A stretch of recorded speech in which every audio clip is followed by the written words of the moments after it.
We live with that button pushed constantly. And the body doesn't know the difference between a saber-toothed tiger and a mean boss or terrible commute or no money or bills. Stress is basically the most powerful havoc wreaker of neurobiochemistry. Welcome to the Dr. Dana Show. Today, we have the most amazing guest, very accomplished gentleman named Joseph Krieger from Boston BioLife. Joseph sets up conferences all across the country with natural medicine, functional medicine, regenerative medicine, any kind of medicine that is known to the man. Joseph has done it. A lot of this stuff is buried.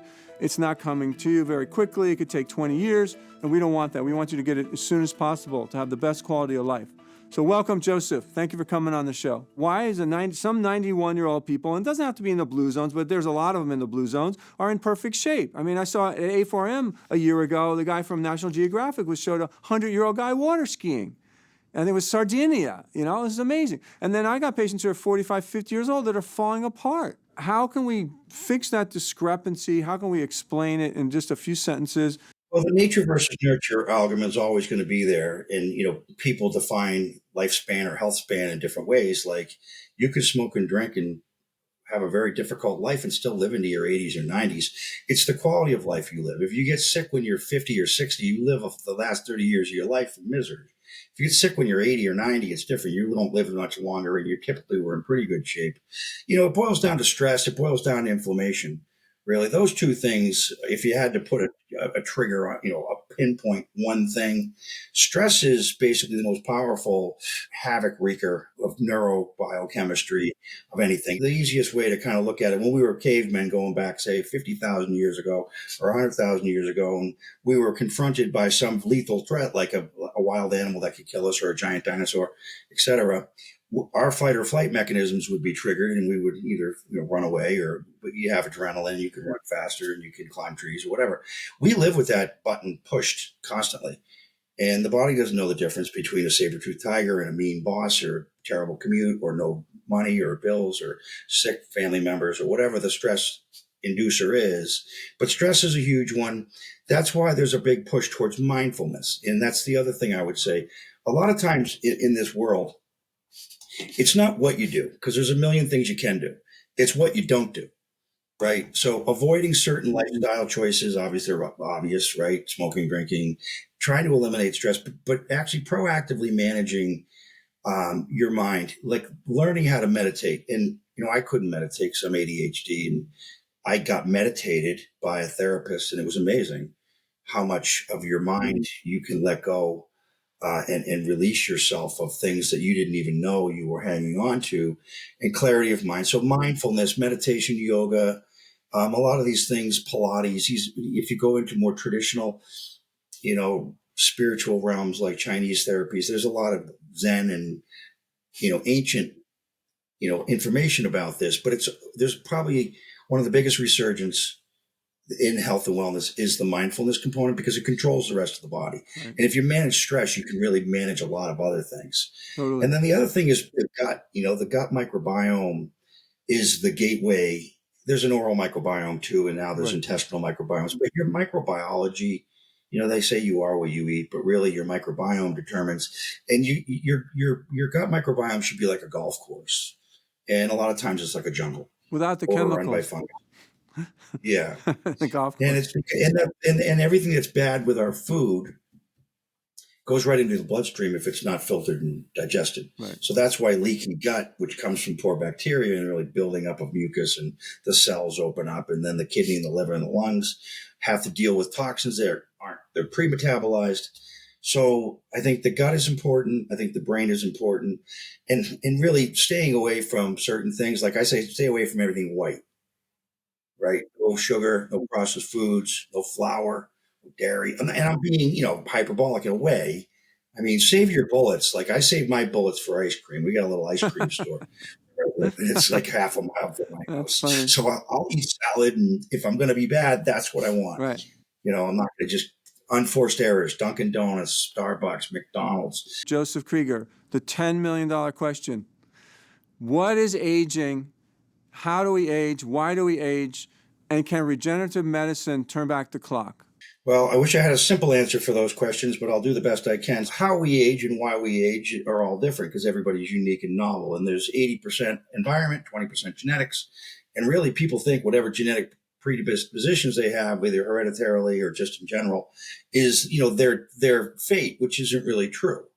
um, because you can alter your environment, you can alter your behavior, which has more profound effects. But there's pillars of aging and pillars of health and stages, and it really boils down to genetic infidelity, the role of epigenetics, environments. You hear things like free radicals. These indications are basically that our body is electronically changing and we're electrical beings. So over time, the fidelity of replication starts to break down. So you have genetic probability problems and you got metabolic problems, but they're all related to stress, the environment, our own personal belief systems, our own vibrational energies, if you want to get spiritual.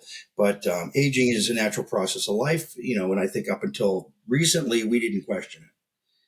We accept it what it is. Some people live longer than others. You got the blue zones, and people have been studying this. But at the end of the day, we live to about 120 is our max. Some people say that's defined by the length of the telomeres. Other people say there's only so many times you can replicate. But certainly things change as the body continues trying to replace its cells on a regular basis over time. So at the end of the day, I often say a couple things. The problems are complicated. The solutions are simple. Fresh air, sunshine, exercise, nutrition, a sense of purpose, maybe a meaningful relationship, some form of spiritual guidance. In your estimation, in simple terms, what is regenerative? What does regenerative mean? Because we didn't have this term like 10 years ago. And then stem cells and exosomes started coming out, and now peptides. So why is that term being used so much with these types of medicine? Well, regenerative medicine is just the body's ability to heal itself, right? And so we've found ways to, if you cut your finger, the cut closes. If you've ever bitten the inside of your mouth, those endothelial or epithelial linings grow back quickly because they turn over quick, right? So it doesn't last very long. We have the ability to influence our body's ability to heal by managing inflammation because the phases of healing, you can't heal when you're inflamed. So if you're spraining your knee and it swells, the swelling, that's why you put ice on it, right? But regenerative medicine is taking the body's natural ability to heal and moving some of those molecular products to areas that need it, like the knees or the shoulders, places things that commonly wear out from day-to-day living. And so there's been a whole science that's evolved around, these cellular and non-cellular products that we call stem cell therapy, for want of a better word. Do you think that if you had like a back pain, really serious back pain, or meniscal pain in the knee, or shoulder pain, and you were referred to go to surgery, that if you use regenerative medicine, you could stave off that surgery for a length of time or for good? Yeah, I think, I get this question a lot, and I've actually guided several of my friends and family away from having bilateral knee replacements prior to the age of 50, because we know that there's a failure rate and an incidence of revision. So, and I'm not saying there's something wrong with those technologies, but the way their healthcare system's set up is CPT codes and DRG codes equal payment. We don't have these for these other alternative therapies. So trying things like PRP or alpha-2 macroglobulin, which are proteins that drop inflammation. And really, I don't think you can make that determination without an MRI and without a dynamic ultrasound. Really, you need to have a physiatrist to look at. So if anybody says you need to have a knee replacement, I would, kindly get a second opinion or a third opinion, because some of these doctors don't know how to do these other procedures, and they're going to do, and you're not necessarily going to have a bad outcome, but it may not be necessary, and it is expensive, and it's not without its complications. So anything you can do to challenge those thoughts, and don't be surprised that any complaint of a knee pain or a joint pain gets turned into an x-ray and told that, hey, look, you're bone on bone. Well, yeah. It's the most common myth. What do you think chronic inflammation is, and do you think it's the root of all modern disease? I do think that all modern disease is rooted in some form of inflammation. And there's a very well written author, a scientist named Robert Navio. He's in San Diego, UC Davis, and he is the father of the cell danger response. And it's how your body creates inflammatory signals based on, again, gut microbiome, based on inflammation is the reaction of the immune system to foreign invaders. Well, the cell danger response really describes how that whole thing happens, in that things enter the bloodstream triggers immune system. What is all this?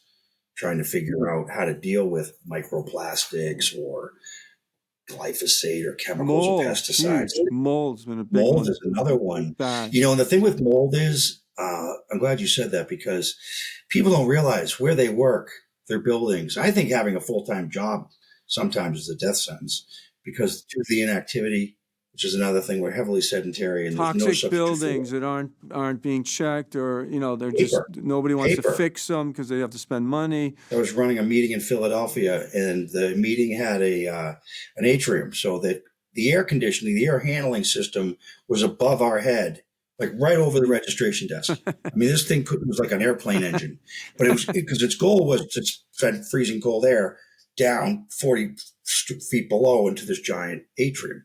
And I was there for 10 or 15 minutes. I had the worst bronchial infection for a week That fast, huh? after that. Wow. Yeah, and it was just like it knocks you out. I stayed at a place in Gloucester, rented this little place, and the place was full of 10,000 books. And my son and I were there. It's like, this is an Airbnb on the ocean.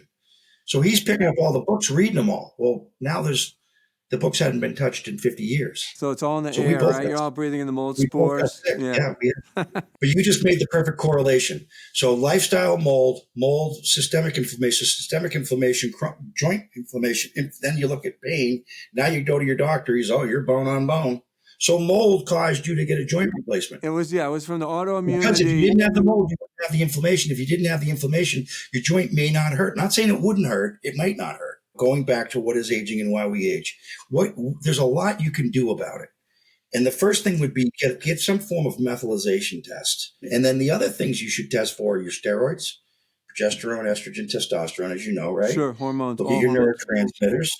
The neurotransmitter, the brain runs the show. So you're going to find that of these different neurotransmitter Well, remember, the panels. gut is what's giving the brain the information to run the show. So that the gut-brain connection's everything. Again, if food is the root cause, right? We are what we eat. And I think that's an important thing too, because what do you eat? Sometimes you don't have control over it. Yeah, but if you're going through your life and you're doing really well, and you're eating right, you're exercising right, you're clean air, you've got your feet in the grass, and then you got to go to a conference in some place that doesn't have really great food, right? Or even machines. I mean, that's all you're going to get. You can fast, you can drink lots of water, and you could eat small amounts of something to get you through it. But then you get back on your schedule. You don't let those bad foods start taking you down the rabbit hole, because they will change your mind. And your, sugar, fast food, alcohol. That's the first three things I ask all my patients. Once you get on that bandwagon, some people, even if you just get a little bit, they want to go down the path. Dopamine, they want the instant dopamine, they want the cortisol raised up. So you need to be in really good shape to not want those things. And we could talk about that. It's an interesting subject. I think as you get older, you have a natural tendency to migrate to healthier foods, because the other stuff makes you sick, right? I just turned 60. I just turned 62, and when I realized if I eat heavy late, I can't sleep. So if I'm going to have like pizza is one of my favorite things. I love like a Frank Pepe, New Haven's the origin of pizza in the U.S. They have these fantastic restaurants, like franchising, Sally's, Frank Pepe's. They make these giant brick oven pizzas. So better than Brooklyn? They're fantastic. I think. I mean, I love pizza. They're different, but I like Chicago deep dish is one of my favorite. There you go. But if I eat heavy, like I have to eat that at 5, not 9. Let's give some more very specific examples for the public. Can you give an example of any patients that you've known or that other doctors have treated that have complete regenerated a tissue or some kind of ailment without, using... Well, obviously, one of the biggest things that if you look at the whole inflammation and then sedentary lifestyle, weight, right, morbidity, type 2 diabetes, and then you look at the GLP-1s, and how they've been able to really help people. So I've got a couple friends that are in the industry. My friend Eric Stoller, who now calls himself Patient Zero, and you should have him on, because he was 270 a year ago. Now, personally, and I guess I said his name so I guess I can talk freely, because we do talk freely. He was drinking too much. He had a lot of problems in personal relationships. His business was struggling. He was 270 pounds. He was on cardiac medications. He was a mess. Right. And he kept getting in trouble. He kept doing stupid things, pretty much around, all centered around this bar that he hung around with. So I just said to him, I'm happy to listen to your problems and talk through your issues, but I got to be honest with you. I can solve your problems pretty quick. Stop going to that bar, period. And don't drink, period.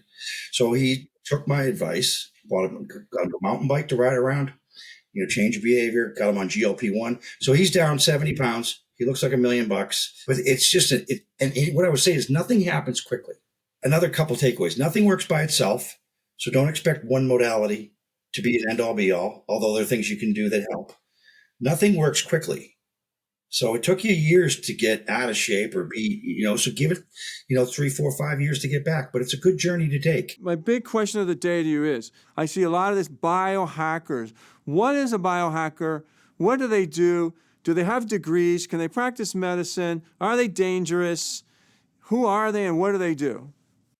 So biohacking is really the consumer version of regenerative medicine and anti-aging, right? You got the 3 stages of the science of anti-aging and longevity. So you have the academic researchers that are working in labs and looking at things like telomeres and genes and how that can, and they can replace body parts with 3D printing. And then you have the people like you, right? So you have the sole practitioner trying to help patients with issues that are not easily taken care of by traditional medicine. Oftentimes patients that no one else can treat, that nothing is better. But then you have the consumer side of it. And I think post-COVID, people felt like there was, their immune system was their gateway to freedom. They don't want to be, afraid of the virus. So they learned a lot about who got sick and who didn't, right? It was people with more than 2 comorbidities over a certain age. So you saw a huge movement of, and the biohacking movement has been out there. Dave Asprey's 30 years, but no one listened, right? And then traditional medicine, for all its, wonderment, which they have done wonderful things. Cancer deaths are down and survival rates are up. And there's a lot of benefit, right, and innovation. But the idea is not to get sick. So the biohacking world is really just trying to leverage the assets of science and technology and everyday living to live longer, live better, and to prevent yourself from these diseases. So it's fresh air, sunshine, it's red light therapy, it's hormones and peptides, it's supplements and nutrition. And it's really using your own body as a roadmap to try to keep yourself healthy. And like I said, the problems are complicated, but the solutions are simple. Exercise, walk 1 hour a day, be outside as often as you can, be barefoot, because grounding is very important. Realize the power of stress, meditation. Are they using labs? There are again lots of tests that people can do to measure certain things, like, for example, and there's a lot of point of care things like nitric oxide, right? So nitric oxide is a molecule that's used by your vascular system to help with blood flow. It controls a lot of other metabolic functions. People find it very useful in health, overall dermatological health. No, it's as amazing. well as sexual wellness. But then you can take a little saliva test to tell you where your nitric oxide levels are, right? So there's tools that are coming available, but really there's solutions that you can buy the gummies, you chew them, or you take the lozenges, you chew them.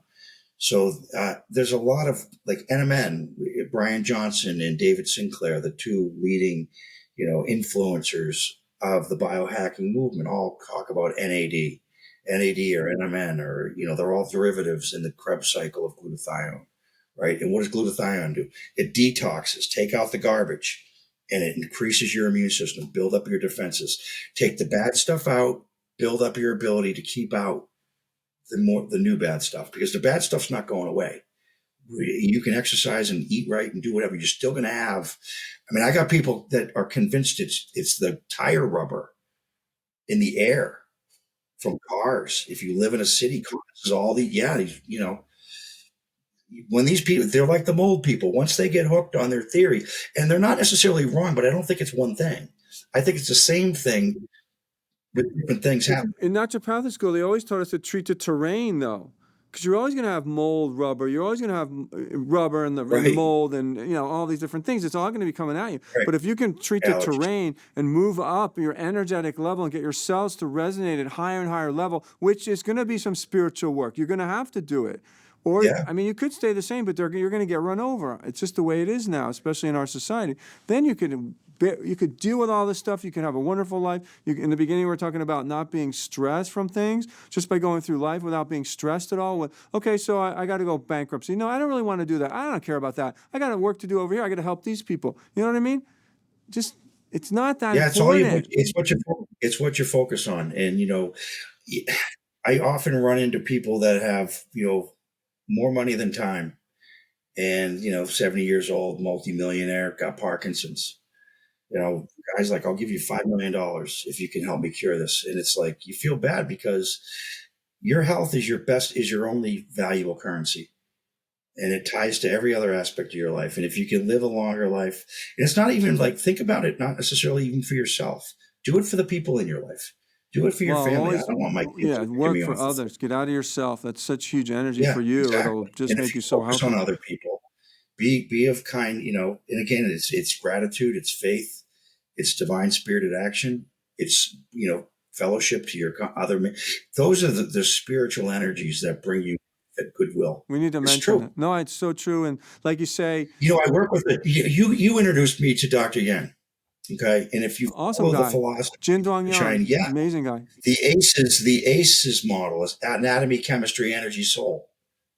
The soul component is probably the biggest grower and driver because at the end of the day, our faith is all we really have, and it defines pretty much who we are. And there's a lot of perceptions. I study metaphysics. I went through this whole journey. And if you read if you study all the religions from around the world, they all have common themes. Like, what did Buddha say? What did Jesus say? Where do they overlap? The lotus and the lily, right? These are important things. So when the student is ready, the master will appear. So really, it's a question of how you show up in your own life, but learning how you can basically focus on other people to give. And the more you give, you get vibrational. And we call it the law of attraction, or you call it, the science of spirituality. But the spiritual component is really the part that drives. And a lot of people, like Patrick Porter, makes the brain tap machine. You put it on the light and the vibration that meditates you, changes it changes your neurochemistry. But people, they say your thoughts determine your beliefs, but your neurotransmitters determine your thoughts. I say, don't blame the engine if you peed in the gas tank. It's not the engine. Yeah. It's the chemistry and your neurotransmitters, your hormones, your peptides, and they're all influenced by your gut and by your stress. Well, by your And those thought, are your things thoughts are so anybody can. important. Your thoughts and your actions and your words. We see that every day. That the resonation of And the it's not cells. easy. It's immediate sometimes. Sometimes someone else's pain is their pleasure. So they want to see that. That's their Schadenfreude, where they I think people, and it's an easy route to follow because you don't have to do anything. You can just hate somebody, right? And that's kind of your purpose. Where the other side is a little harder, like to try to give to somebody or try to help somebody or put yourself last, to be a selfless person so that you can, and I think when you get to things like prayer, the energy of prayer, I mean, not to get too crazy, but when you're motivated to do something and it helps somebody else, that's God answering someone's prayers. And I believe the work that you do, the work that I do, the relationships we have with people like Dr. Yang, Bernie Siegel, the World Stem Cell Summit, these organizations. So the reason why I do what I do to help organizations run events, to try to find good speakers and scientists to come in and teach, to be part of this, where we're helping the average person adopt some of these principles to change their lives, or maybe even everybody has to help somebody else, right? As we reach out as a community, but prayer is really the action of the energy that came from somebody that needed it. And I think that's a very gratifying thing to be part of. I think we need to finish this talk on that note because I don't think there's anything else we can say today. You just summed it all up. I thank you, sir. Well, I appreciate that. Thank you so much, Joseph. Great to see you. Well, thank you for letting me get some of that out, because sometimes you don't even know what you think or until you have a chance. And we live our lives. But you've been a great relationship to me, a great friend and to you me. as me. So everybody Thank you, sir. We're going to go live at Thank you. Dr. Dana's place.